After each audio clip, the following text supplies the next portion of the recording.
we are certainly pleased today to have the Transportation Secretary, Jim Gray, with us. He is no stranger to counties. He is a friend to counties. We're so pleased to have him here, and so let's give a warm welcome to Secretary Gray.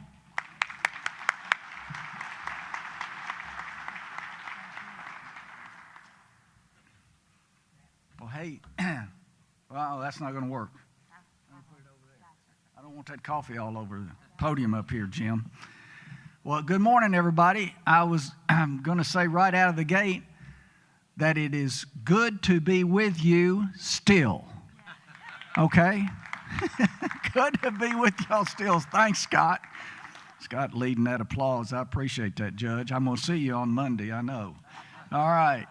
Well, Jim Henderson said that he got up into the exhibit hall just a few minutes ago, I guess, and said to everybody, now the first 100 in the room get free discretionary money or new discretionary money. So there's a bunch in here. Well, where's Bobby Joe and where's our team? Bobby Joe and Kenny and Barry and Doug and Squirrel. Squirrel's here too. Let's give them a hand because our field representatives, under the direction of Commissioner Bobby Joe Lewis, that's another applause line. I'll tell you what, the job that I do, I could never do, and the outreach that they do, we could never get done without them. And I just appreciate you all so much. I always start remarks with you all, especially, by saying thank you for your public service. And give yourselves a big hand, please. You know, it's a big deal. I had the honor, I had the privilege of serving in Lexington on the city council for 4 years, and then as mayor for 8 years.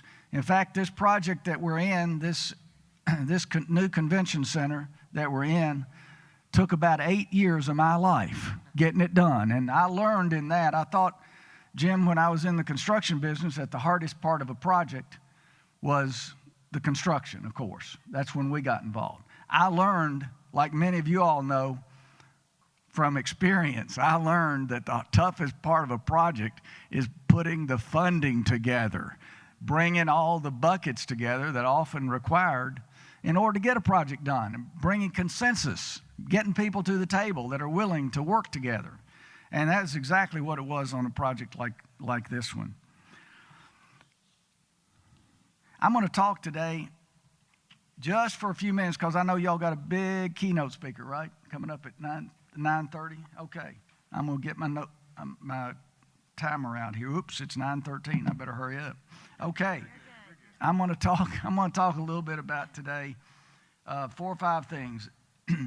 The big projects that we've got underway, the mega projects that I'm going to talk about, that we topping $1 billion again in contract lettings this year, launching the EV charging station program, preparing to roll out KACo. I know some of you all are interested in that, and continuing to invest, to assist and invest in disaster recovery. So, we know that you all depend on an experienced partner, especially in transportation. And we know that your road crews work with our road crews almost seamlessly. So it's been a real privilege for us in the transportation cabinet, and especially in the Department of Highways, to work with our partners in the counties. We've done a lot of good work together. Oftentimes, we're working outside the box. And what do I mean by that? Next door in Jessamine County, at the county's request, our District 7 was able to add an entrance to a local park from the Nicholasville bypass. In Henderson County, as part of the I-69 project, our District 2 worked with the county to establish a retention basin for storm water to prevent flooding of nearby farmland. In Kenton County, the Cabinet recently donated a surplus right-of-way in Covington for use as parking for county emergency vehicles. And that was an interesting project because it's part of the Brent Spence Bridge project, and in doing our value engineering, we came up with this alternative which allowed Kenton County, right next to its offices, right next to the county offices, to place a new parking garage. Our District 5 is working with Louisville Metro government to conduct road safety assessments to try to cut the number of fatal and serious injury crashes involving pedestrians and bike riders. In Western Kentucky, after the tornadoes of December of 2021, as many of you know firsthand, KYTC was put in charge of transporting and installing travel trailers as emergency housing. And that continued, that same project, that same mission continued in Eastern Kentucky after the disastrous floods in 2022, where we also provided countless man-hours to repair and rebuild local roads and bridges. And that work is also still going on. Now, I could, of course, go on, but I think you get the picture. You get what we're talking about when we say we are partners with our cities and our counties. Now, looking back, 2023 has certainly been an eventful year for the Team Kentucky generally and for the Transportation Cabinet in particular. And some of the highlights. Once again, as I was just sharing with the governor just last week, we will be passing and topping $1 billion in construction lettings on 53 projects. 583 projects with December yet to come, and we're at $1.048 billion as I speak. This will be the third year in a row that we've topped $1 billion in lettings. Since Governor Andy Beshear took office, the Cabinet has let contracts for 2,332 projects, representing an investment of more than $4 billion. And that does not include our maintenance work, which is additional billions. We're also proud of the fact that every county in Kentucky has received a federal or state-funded discretionary grant through the Department of Rural and Municipal Aid. And I'm going to talk more about this. This funding is used to improve air quality in communities, execute pedestrian-focused projects, and address critical needs like resurfacing on aging roads. We've made significant progress on the three so-called mega projects that were Governor Beshear's top transportation priorities. When I first met with him, when he asked me and invited me to take this job 4 years ago, he said, "Jim, I've got 3 big projects." Now, we got a lot of smaller projects all across the Commonwealth, but there are 3 major projects that pretty much affect everybody in our state.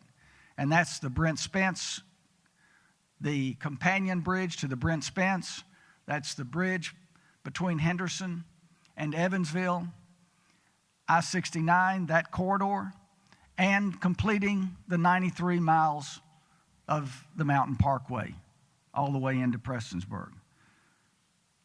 On the Brent Spence, a design-build team is on board, on schedule. We are on track to break ground in 2024. On the I-69 Ohio River Bridge crossing, we and our partners in Indiana jointly applied for a $632 million federal grant for that project. And that's in keeping with Governor Beshear's pledge to compete for every available federal dollar. I'll be going to Washington just for that purpose in the next few weeks. Week before last, November the 1st, Indiana led a contract for construction of the Indiana approach to the eventual Ohio River Bridge. Construction of the Kentucky approach has been going on for the past year and a half. That too is under an accelerated progressive design build model. So this is an exciting time for that project, with progress actually on both sides of the river. Indiana is going to name a contractor in the very near future for its approach, and they're expecting construction to begin in the spring. So it's all coming together. On the Mountain Parkway, in August, Governor Beshear announced the selection of Bezak Construction as design-build contractor for the last section of the project. So now, every section of the Mountain Parkway is completed under construction, or under contract. Okay, some other quick highlights. We opened a new general aviation airport in Gallatin, the 58th commercial or general aviation airport in Kentucky. Governor Beshear opened the long-awaited Minnie to Harold Highway that connects US 23 and Kentucky 80 in Floyd County. And we opened the new interchanges at the juncture of Kentucky 80 and Kentucky 461 in Pulaski County. We've completed a whole package of projects along I-71 and I-75 in northern Kentucky, much the same in Jefferson County, where we're widening and improving 2 interchanges and a section of the Gene Snyder, and also widening I-75 here in Fayette County. We're soon going to be rolling out the new KACo system, which is going to greatly modernize the licensing and registration of boats and motor vehicles. Now, a lot of you all know this, but I'm going to punctuate it. KACo stands for Kentucky Automated Vehicle Information System, and it will replace, believe it or not, the 45-year-old mainframe system called Avis. In fact, the woman who's heading that for transportation, her name is Heather Stout, and Heather is our IT lead, and she is wicked smart. And Heather said to me the other day, you know, Jim, she said, that Avis program is older than I am. So it's got real opportunities here. We've also launched our project to create a statewide network of electric vehicle fast charging stations. As Governor Beshear likes to say, we are the EV capital of America, with the Blue Oval, SK, and AECS battery plants at Glendale and Bowling Green. The governor is determined to keep Kentucky in the forefront of the EV revolution. So Kentucky was one of the first 10 states to issue our request for proposals from developers who will be building out this statewide network of EV charging stations. We've now got proposals to build 24 charging stations. We're in the process of finalizing those contracts, and we are looking at, in our first phase, 37 stations to complete the initial build-out.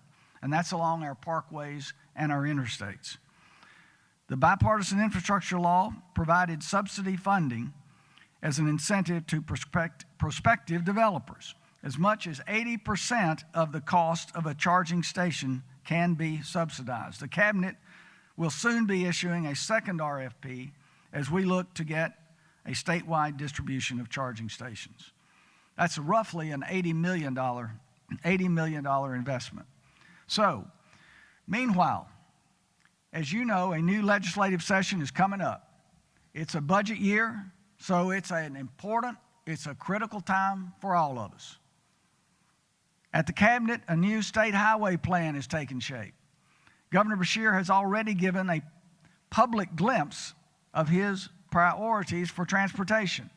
And what are those? In his 2-year budget proposal, the governor would provide $200 million to continue and speed up construction of the Mountain Parkway and the I-69 interstate projects. He also intends, and this one's important for everybody here in this room, he also intends to propose $50 million in grant funds. And this is something that's really dear to the heart of Bobby Joe and her team. $50 million is being proposed in grant funds for the Transportation Cabinet to administer repairs to city and county bridges across the state. Did I get an applause right on that? I knew Bobby Joe would applaud on that one herself. All right, now we got to get encouragement for this from the legislature. Y'all heard the governor yesterday, and Jim Henderson already been telling me. Now talk to him about FD 39 discretionary and contingency. I'm going to. All right. But this funding, this $50 million, builds on the more than $118 million in discretionary funds, contingency funds, we prefer to say, that the administration has provided across all 120 of your counties during the past 4 years. We were able to spread it all across the state, these funds, between TAP and contingency FD 39 funds. So that's money that you and your county governments requested. You all know the process. If you don't, Bobby Joe can sure help you understand it. But that's money that your county governments requested to help repair roads and bridges that were in the greatest need of repair. And the governor has been more than happy to provide that funding. In fact, it's been a point of pride for him. He understands that an FD 39 grant or a TAP award is often the difference between a repair being made right away and a repair being deferred until a later time. Meanwhile, the condition of the road or bridge that needs maintenance gets worse, of course, with time. So, this proposal to invest $50 million in bridges, it builds on $197 million of highway safety improvement project funds that's been provided to support 235 road safety projects. How many of them have you all had in your own counties? I'm talking about the HSIP. I'm sure if you don't know about those, then we need to let you know about them. That's a federal program, federalized. So many of them were located near or focused on safety improvements around our schools. All of this is in keeping with our top priority at the Transportation Cabinet and the top priority of Governor Beshear, the health, safety, and well-being of our fellow Kentuckians. So, I want to thank you all very much. I want to say that I really look forward to 2024 and the good work that we have all done together. And Jim, it's 9:27, so I'm pretty close to being on time, buddy. And Amy, thank you all very much. Thank you all very much. We look forward.